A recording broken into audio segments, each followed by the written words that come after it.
Dulu roti canai 50 sen sekeping, sekarang RM2. Dulu kopi secawan RM1.8, sekarang RM3. Dulu nasi lemak RM1, sekarang RM3. Inilah yang dinamakan inflasi. Kita kena bayar lebih untuk dapat barang yang sama.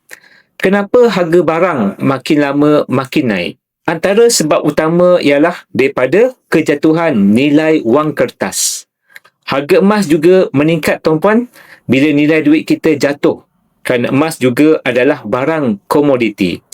Tetapi istimewanya emas tak seperti makanan. Makanan ada tarikh luput. Emas tiada tarikh luput. Emas juga tak sama seperti kereta, kerana nilai kereta akan jatuh.